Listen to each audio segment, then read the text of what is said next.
Unang-una, alam niyo naman, ang utos ni Pangulo simula several months ago na is habang hindi pa umuulan, kailangan mabilis tayong mag-dredging tsaka maglinis ng mga dinadaanan ng tubig. No? Ginagawa natin to all over the country. No? Mula dito sa norte, sa Tuguegarao, sa Ilocos Norte, sa Apari, hanggang sa Mindanao.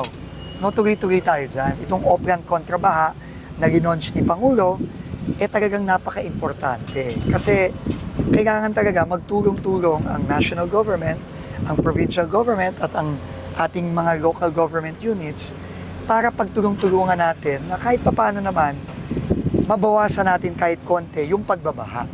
And itong dredging natin, yung paglilinis ng mga waterway, critical component ito. No, sabi nga ni Mayor Mai kanina, first time ito nangyari, no, dito sa Tuguegarao. And alam niyo naman, ang Tuguegarao, napakalaking problema nito sa baha kasi lahat ng tubig galing sa Apayao, sa Kalinga, galing sa Isabela, lahat yan bumabagsak dito sa Cagayan Valley, lalo na sa Tuguegarao. Nakikita nyo dito nung Ulysses, grabe yung nangyaring pagbaha dito. No, kawawa po yung mga kababayan natin. Kanina kausap ko si Manang. No, talagang walang tigil ang baha dito. And hindi lang baha, hindi lang mataas yung tubig, hindi nawawala yung tubig. Minsan linggo, minsan araw, minsan linggo pa bago lumabas yung tubig palabas dito sa Pakwanan River tsaka sa Cagayan River. So yun ang sinosolve natin ngayon, paunti-unti. And hopefully, no, malaki na yung nagawa natin dito, nasa 60% na tayo dito.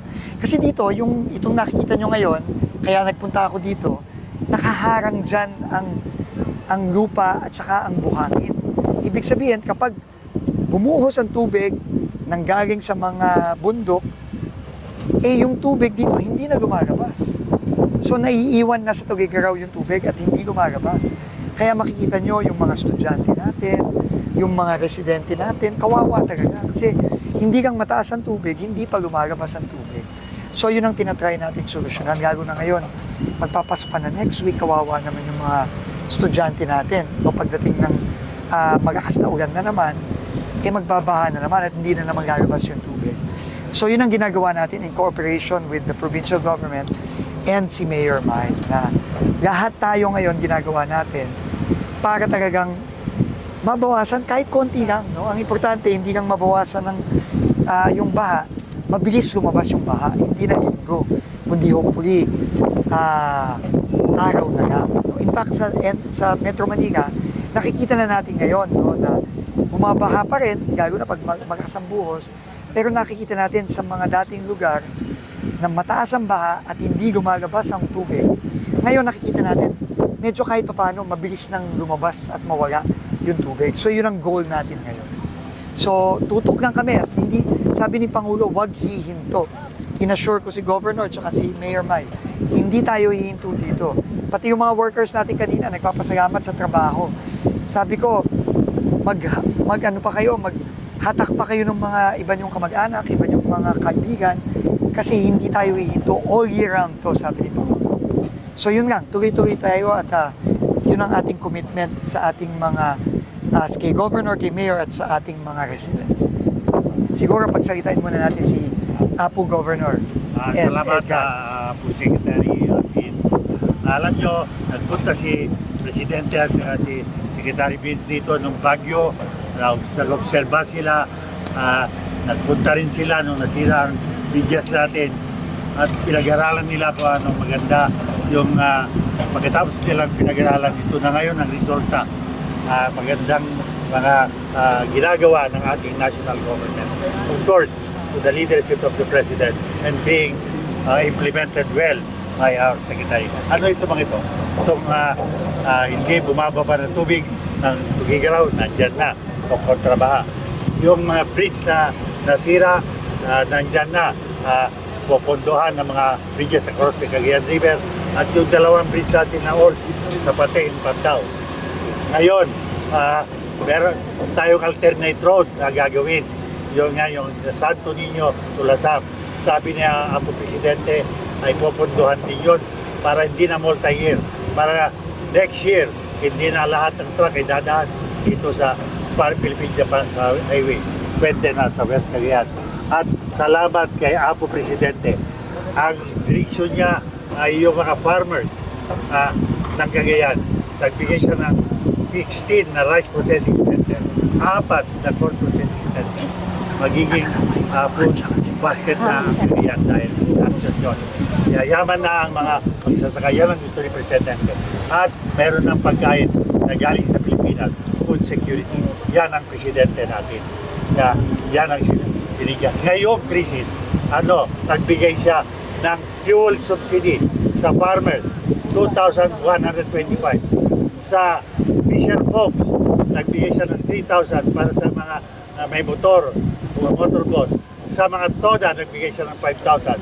Dahil tagtuyot sa Cagayan, hindi bunga yung mga mais natin, nagbigay si President ng 10,125. Saan kayo nakakita ng ganyan? Kaya supportan natin ang bagong Pilipinas. Yan ang dapat natin gawin. Apo Presidente, Apo Secretary, kami ay hindi namin alam kung paano magpasalamat sa inyong dalawa. Trabaho yan po. Gov. Siguro si Mayor Mai. Thank you so much, Gov. Si Mayor Mai. We'd like to thank syempre President Bongbong Marcos Jr. and Secretary Vince at saka sila Yusek Charles Calima.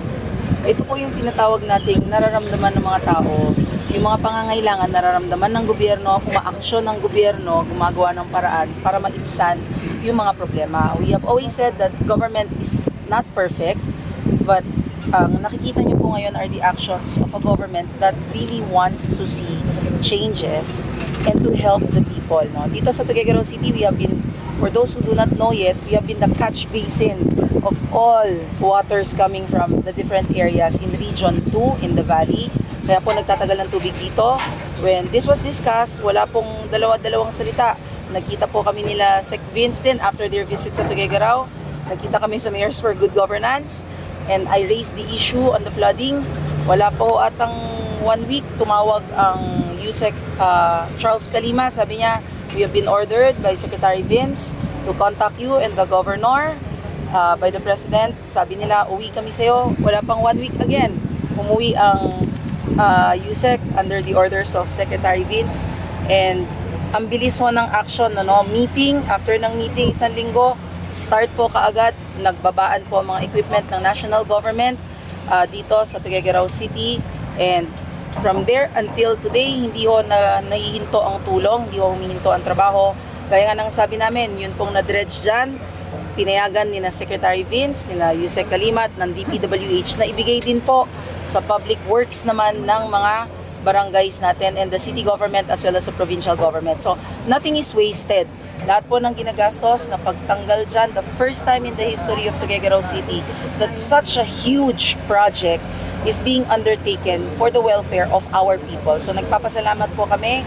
Again, President Bongbong Marcos, you have felt the need of Tuguegaraoeños and Cagayanos, and you have taken the lead and the action to make sure na talaga pong kahit papano hindi man mawala ang baha because that is nature, no? Pero maibsan ito. This is among other things that the government is doing for you. Baka ko sabihin, Sec, dredging lang ang ginagawa. Hindi po. The dredging is just a start to the plans of the flood mitigation in the city of Tuguegarao through the help of DPWH, the provincial government, and the national government under Secretary Vince and President Bongbong Marcos. Maraming salamat po on behalf of the Tuguegaraoeños. Thank you po, Mayor. Okay, questions? Sir Secretary, this particular project, may target date po na matatapos? Actually, itong ginagawa natin dito, tuloy-tuloy na to. Hindi na to titigil. Kailangan to, kasi every rainy season, laging nagdadaga ng putik tsaka ng buhangin ang bundok, pababa. So, kailangan ito tuloy-tuloy. Ang naging problema lang talaga, sabi nga ni Mayor Mai kanina, is never pa to ginawa ng ganito. Kaya yung taon ng bagsak ang putik tsaka ang ano dito, ngayon lang natin nagigilis. Pero tuloy-tuloy ito, hindi ito titigil. No? So, magiging regular program na ito, yun ang direktiba ng ating Pangulo. Mr. Secretary, sa gitna po ng banta ng climate change po, paano po ngayon iaakma ng DPWH ang disenyo, ang pamantayan at maging ang implementasyon ng iba't ibang mga projects ng DPWH para resilient po rin? Unang-una, ang kailangan natin gawin talaga is gagawa tayo ng project na base sa siyensya. Hindi tayo gagawa ng project ng ganun-ganun na lang. Unfortunately, nakita nyo naman itong mga nakaraang taon, may mga ginagawang project na hindi naman nakakatulong sa pagpapamitigate o pagpapabawas ng pagbaha. Ginawagan yung mga project na yon, sad to say, para magnakaw. So ngayon, hindi na pwede yun. No? Ang gagawin natin project, yung talagang project na tama at makakatulong. Science-based. No, science-based talaga. Kaya tayo, nakikipag-coordinate tayo sa ating mga eksperto para yung gagawin nating mga proyekto para maibsan ng pagbaha, yun talagang makakatulong. Hindi yung ginagawa lang para nakawin yung pera. So, yun ang pinaka-importante. Secretary? Are we on target sa mga OGP projects po natin na puntahan yun? Maganda naman po ang progress natin. Nasa 60% po tayo dun sa initial dredging goal and 3 months pa lang yun. So, basta tuloy-tuloy lang tayo.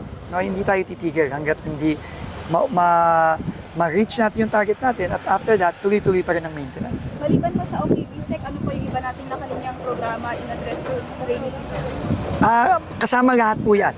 Dredging, paglilinis ng mga waterway, pagbubukas ng mga bagong waterway. May pinakita nga sa akin si Mayor Mai kanina na waterway siya years ago, pero dahil nga natabunan na ng lupa at ng putik, hindi na dumadaan ng tubig doon.